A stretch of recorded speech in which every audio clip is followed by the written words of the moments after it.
All right, welcome everyone to the last video here in section 6. This video is going to be about limits and inequalities. And the main thing that we want to go over is something called the squeeze theorem, right? So we're going to try to comprehend and then utilize this thing called the squeeze theorem.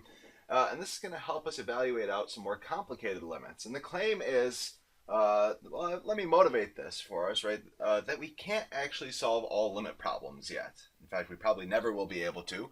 But we want to get a few more under our belt, and there are things out there that factoring or common denominators or multiplying by a conjugate just doesn't cut it for. So I want to give you an example of one of these. So here it is, the limit as x goes to 0 of sine of x over x, right? And if you were to follow our technique, right, which usually says, well, let's see what happens if we just plug in 0 everywhere I see an x, I would have sine of 0 is 0, and 0 in the bottom. So I'd have 0 over 0. I would hope that somehow these zeros cancel out and I get, a nice real limit value for my limit. And yet from this, as much as you look at the problem, there's no way to really factor sine of x. There's no denominators, common denominators that we can really do. There's no natural conjugates to multiply. And so when I'm trying to solve this problem, none of the techniques that I know up until now will work for us. And yet, like I promised, if you actually had a graph of this, right? So I actually did, I pulled up Desmos and I graphed sine of x over x. You can see that as x gets close to 0 from either the left or from the right, it does appear to be approaching a value. And as you zoom in, it really does look like it's approaching the value 1. So we think that this limit should be equal to 1, but that's because we have the graph, right? So how do we get there? Just given the equation sine of x over x. So as of right now, we don't have the tools and techniques to solve that, but that's what the squeeze theorem will be used for. So I'm going to introduce the squeeze theorem in this video, and then the claim is we're going to become very interested in this limit here in chapter 2. Okay, so kind of as a lead up to the squeeze theorem, we have this theorem right here, which is kind of related to it. And it says that if you have a smaller function, f, and a bigger function, g, right? So f of x is always less than or equal to g of x when x is near a, except possibly at a. Remember, limits really don't care about what's happening at a. They only care about what's happening nearby. And the limits of f and g both exist as x approaches a. Then we know that the limit as x approaches a of f of x is less than or equal to the limit as x approaches a of g of x. And basically this just says, right, that you can apply a limit to both sides of these inequalities and the inequality holds true, right? So remember, inequalities, they sometimes flip on us. So we're always interested, okay, is this going to make it flip? And the claim is no. Applying a limit to kind of both sides of the inequality does not make it flip. Okay, so the upgraded theorem, the one that I really want to talk about here is the squeeze theorem. So the squeeze theorem, well, there's a little bit of squeezing going on. Not only do we have a small function and a big function, but we also have a function in the middle, right, g of x. And let's suppose that these inequalities hold true when x is near a, except again, possibly at a. Remember, limits, we really don't care what's happening at a, only near it. Okay, and some extra information, that this small function, f, and the large function, h, they both approach the same value. They both approach the same limit, L. Then, if this is all true, then the limit as x approaches a of g of x exists, and it's equal to L, as you would probably guess. Okay, let me show you maybe a picture, right, that kind of relates this all together. So here is going to be my axes. Here is the value a. And let's suppose this right here is L, some y value here. We know what's happening around A, right, except possibly at A. We don't know exactly what's happening here. And let me give us some colors here. So I'm going to say my small function is f of x. So we have something like this. So that's what my small function is. Remember that my small function f approaches L as you get closer and closer to A. And then let's say we have a big function, right? So I'm going to color this one. Actually, I'll leave this one blue. So my h will be blue in this case. So we have some big function. It also approaches L at A. There we go. So it's getting closer and closer to L as x gets closer to A. So that's my h. And then we have this other function, my g. And g is stuck in between these two. Right? So f is smaller than or equal to g, which is smaller than or equal to h. So g is somewhere stuck in between here, something like this.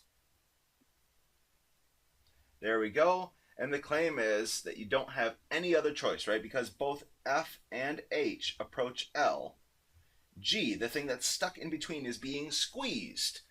And G must also approach L. So that's why it's called the squeeze theorem. So that's the picture of what's going on here. Okay, so let's go ahead and try to apply this thing. Here's a typical problem that you could see in your homework or quizzes or exams.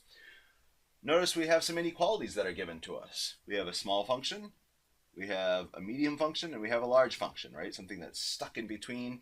And we don't know any information about what g is, but we want to find the limit as x approaches 2 of g. So, okay, well, I could go ahead and look at maybe the limit as x approaches 2 of the small function. And notice there's no problem, just using the direct substitution property here. So that's going to give me 5. And I could look at the limit as x approaches 2 for the large function. So x squared minus 2x plus 5. So again, there's no problem with me just using direct substitution. So if I plug in a 2 everywhere I see an x, I'm going to have 4 minus 4 plus 5, which will give me 5 altogether. And notice that the small function and the big function both approach 5 as x gets closer and closer to 2. So therefore, this middle function has no choice. So I would usually finish out this problem saying something along the lines, so by the squeeze theorem,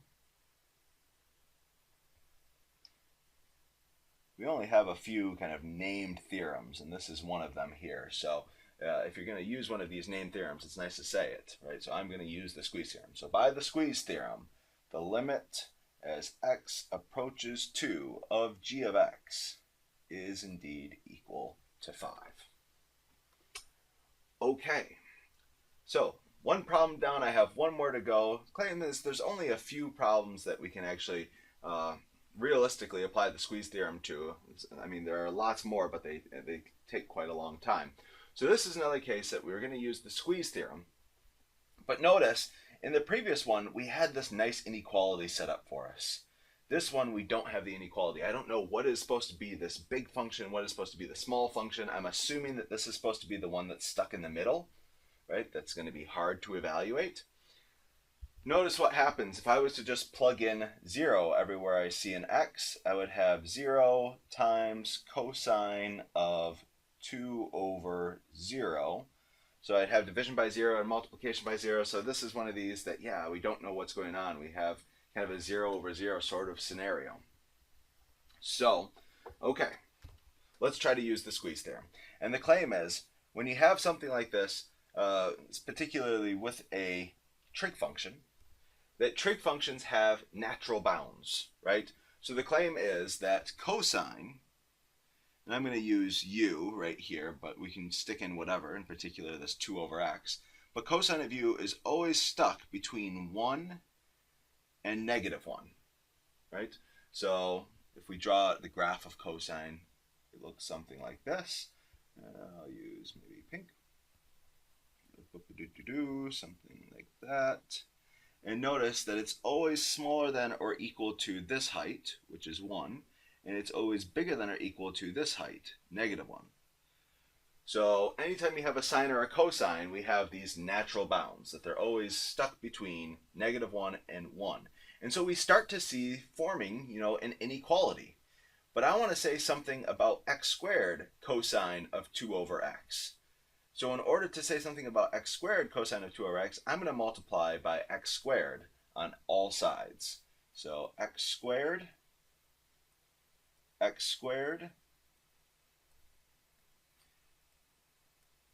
and x squared. And now, two things. So since I want to say something about 2 over x here, I'm going to go ahead and substitute 2 over x for u. Remember, that works for any u. In particular, the 2 over x it'll work for. And then also, again, when you multiply through with inequalities, you have to be paranoid that these things are supposed to be flipping on you, right? So the claim is, in this case, they don't have to flip on us because x squared is always going to be positive, or at worst case, 0. So in fact, these inequalities do not flip on us, but that's one thing that we always have to be a little bit concerned about, right? Inequalities, sometimes they flip on us. Okay, so now we have set up inequalities. We have a small function, we have a big function, and our function, this mysterious one, is trapped in between. So let's apply the squeeze theorem. So notice that I'm interested in the limit as x goes to 0. So I'm going to apply the limit as x goes to 0 to my small function. I'll get 0 thanks to the direct substitution. I'm going to apply the limit as x goes to 0 to my large function, x squared. And again, using direct substitution, that's going to give us 0. So by the squeeze theorem,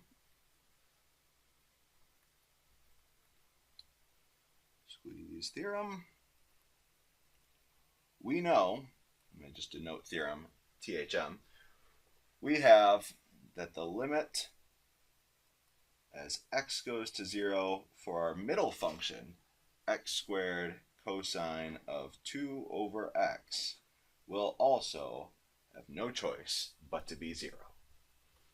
Now it's very possible at this point you're saying, this is tedious. Why do we need the squeeze theorem?